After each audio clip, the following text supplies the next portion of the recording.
shape. Here we go.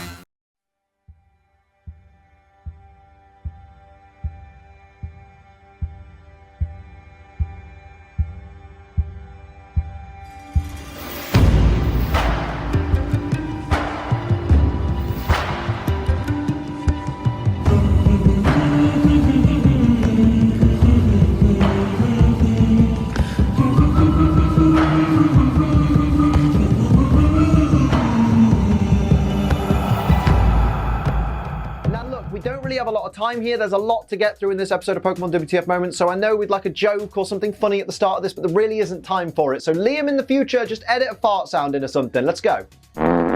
And why is that exactly? Because I'm pretty sure you do make jokes at the review of the episode before this one. Like, what beef?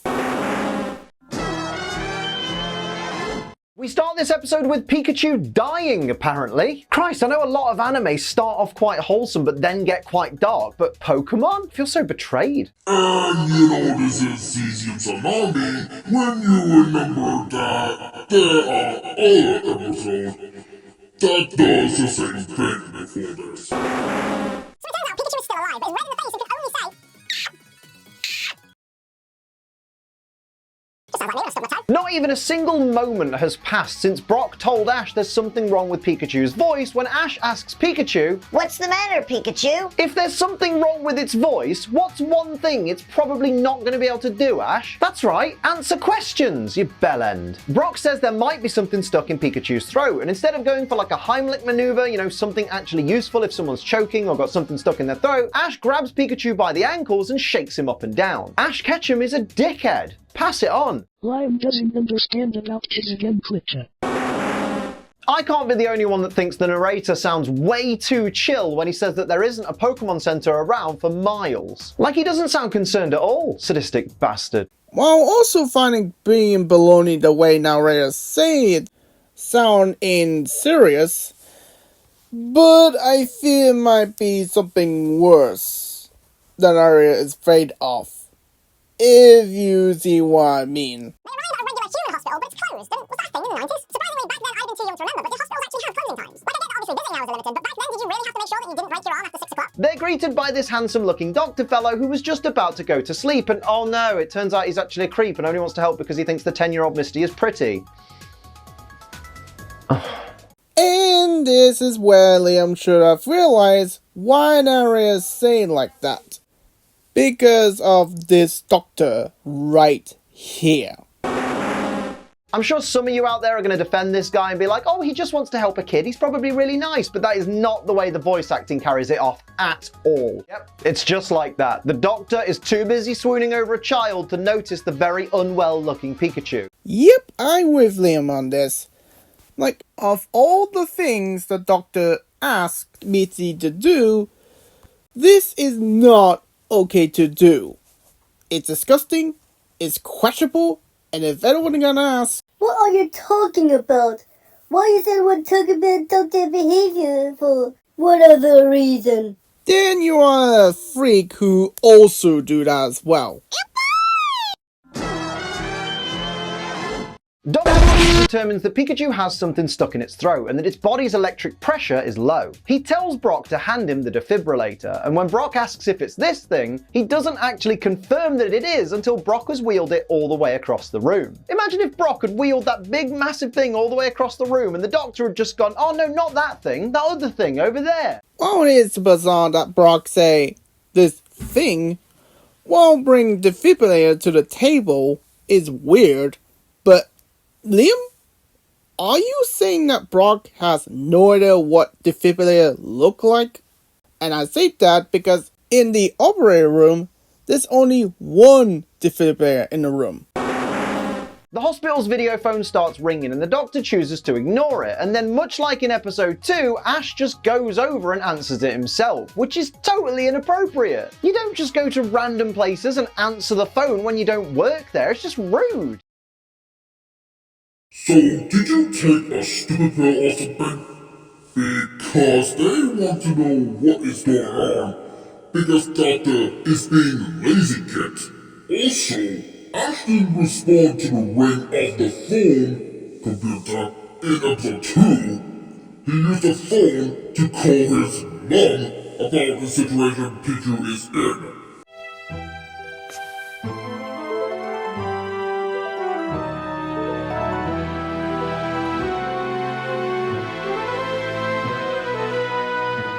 I'll call home. Plus, look at the layout of the desk. They absolutely had to jump over the counter to get to the phone. Bloody kids messing about. You hate to see it, don't you? Duller than dirt, ain't you?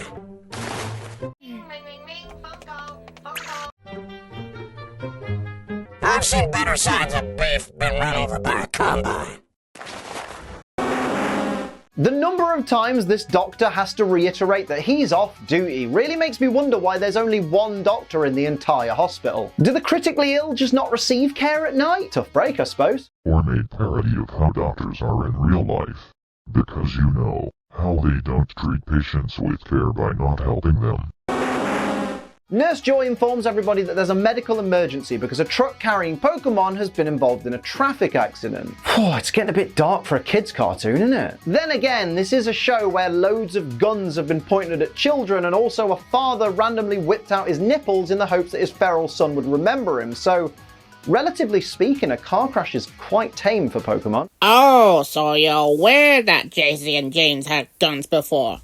So why did you not remember that in episode 46, huh? A pair of Chansey bring in this Cubone that's bawling its eyes out, and the doctor asks what its condition is, and the two Chansey just hand it this clipboard with apparently all the information on. Wait, does that mean that Chansey can read and write in English? Or was this supposed to have been filled in at the crash site? What a stupid question to ask. While Chansey intelligence is usually low, that doesn't mean they cannot read or write a checkboard. I mean, what do you think the Otto and Toby are, Miss Joy's partners, huh?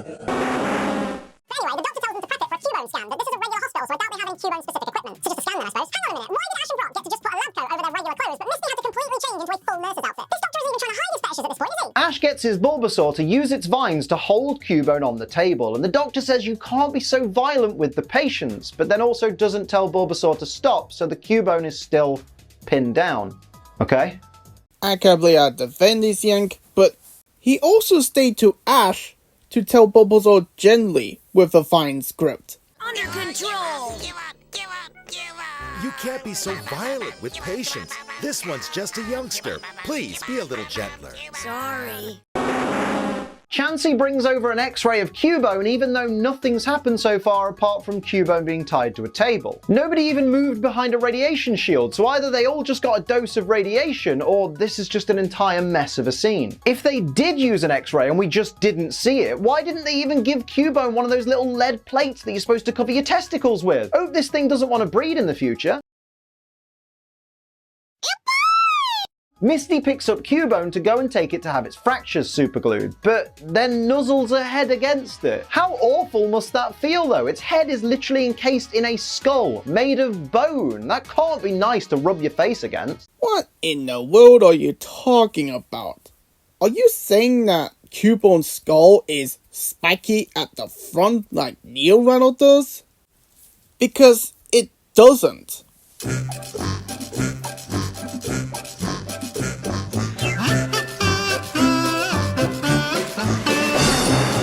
The doctor says Misty has a knack for this, and as she walks away, Ash says, Knack. Now when I was younger, I just thought this was because Ash was jealous that she was getting praise, but now I think that he's just sussed that the creepy doctor is trying to butter her up. What the fuck? But now I think that he's just sussed that the creepy doctor is trying to butter her up.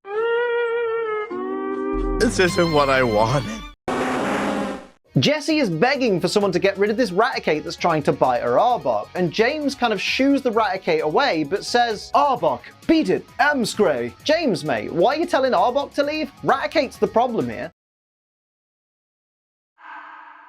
Matter of fact, I'm 43% blind. I don't see much of nothing. The doctor assures them that this Raticate can't bite anything because of its broken teeth, and suggests that the Chansey go and glue its teeth back together with superglue. Is it just me, or is this doctor's answer to everything bloody superglue? Fractured skull? Superglue. Broken teeth? Superglue. Look up your ass? No. Do not superglue a up your arse. Just eat a lot of beans and fart it out. You had a point until you had to ruin the moment by mentioning superglue, a toy, to jam someone's butt. But why no? I watched John Tron's video for his jokes and memes. I'm going to jam it right up your ass for being such a stupid, inconsiderate piece of The doctor is prepping Arbok for treatment, and Ash is vehemently arguing that he shouldn't help Jesse and James because they're from Team Rocket. Ash Ketchum, the protagonist, is arguing that an animal shouldn't receive treatment because he doesn't like the owners. Ash Ketchum is an arsehole. Pass it on. I'm with you there. Like, why in the world Ash characterized like that? This is feeling like I'm watching Thomas the Tank Engine episode where Edward and our counter towards a new Crane character. You know what I'm referring to. That crane might be big, Gordon sniffed, but he has no engine. He can't move unless another engine pulls him. Then I don't think he can be really useful. I say, could you two do me a favour? What? Shut the hell up! Okay. Do you know who's not an arsehole? The lovely people over at G. Apparently, the way to stop Arbok's poison from circulating through its own body is to put it to sleep and then untangle it. Yeah, that makes complete sense. It really doesn't, but I guess we'll roll with it. So you're saying it's not a metaphor for unplug pressure of the poison circular Arbok is in? Wait a minute, what has happened to my boy Poliwhirl? Someone do something to help my boy Poliwhirl. I will pay you $1 million to save my boy's life. Just look after him, yeah? Poliwhirl's my favourite. Can you tell? Oh, so you concerned about your boy in the What's Edition, hmm? Yet when Shona is also in the What's Edition, you say this. The nurse Joy in Sunnytown is complaining that the Pokemon medicine hasn't arrived yet, and then we learn that it's just for a Shelder.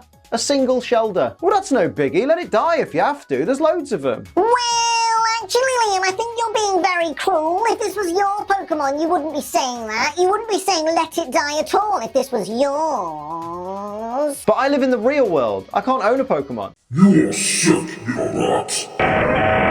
While Meowth is panicking about its charm, Chansey brings in a police station. No, for real, Chansey brings in an entire police station, complete with Officer Jenny, into the hospital. What kind of drugs were they on when they wrote this episode? And since when was Chansey so hench?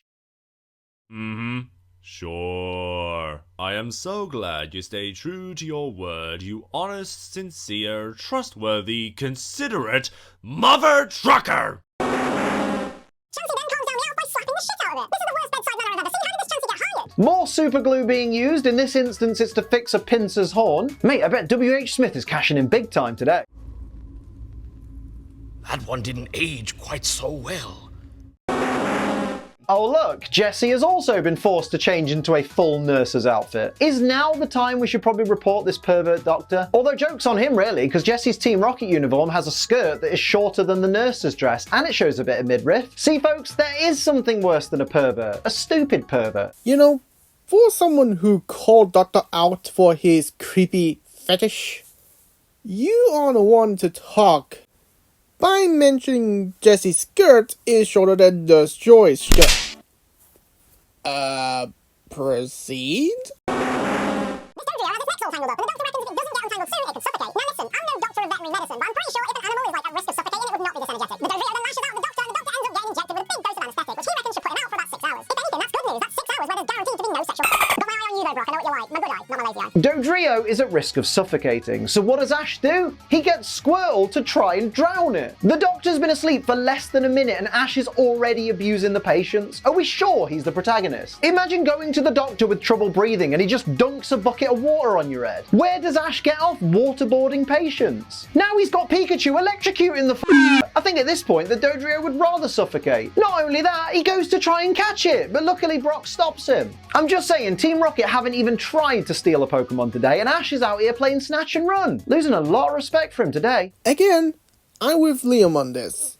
Like, what in the world is going on with Ash? And unlike Edward, where his episode is Alcata due to the Thomas Bible. Why is it called a Bible? Couldn't they have called this the Writer's Guide? Do they not know what a Bible is supposed to be? It's not even accurate with its own history. Ash has no excuse in the episode at all, mate. What is going on? There we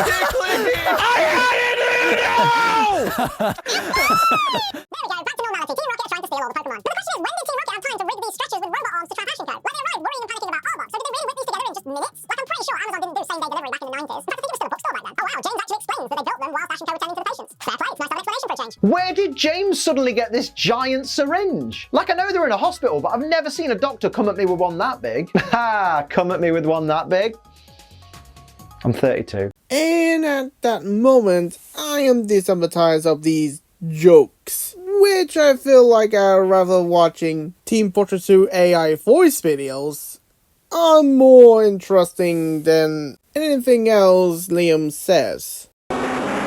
Chansey steps in to protect Ash & Co. as if its base 5 attack stat was going to be any help. Even its special attack is Garbo, and I don't think this particular situation is going to be helped by a stall fest.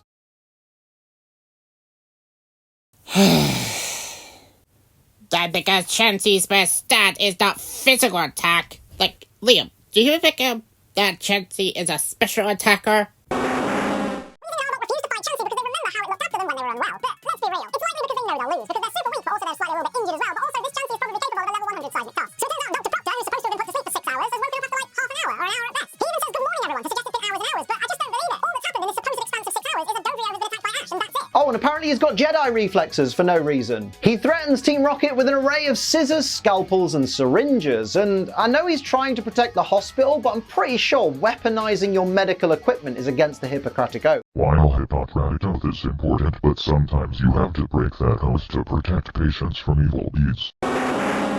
Okay, admittedly this one is picky, but when Ash, Brock, and Misty push the stretchers towards Team Rocket, the handles of them are facing away from Ash & Co, but when they move into their robotic mode, suddenly the handles are facing towards them. Like I said, it's picky, but a bit of continuity would be nice. Yeah, that is a bizarre animation error, and I bet Metal Engineer would have a Stark attack if he sees this.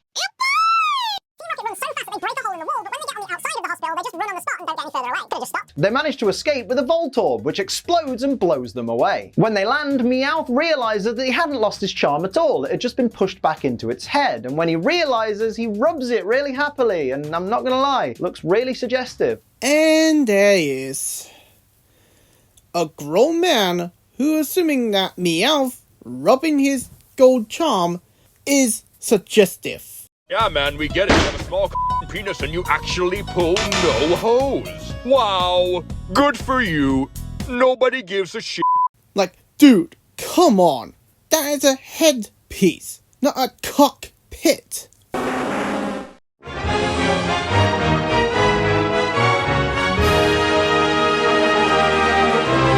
I've yet to meet one that can outsmart Bullet. 10 out of 10.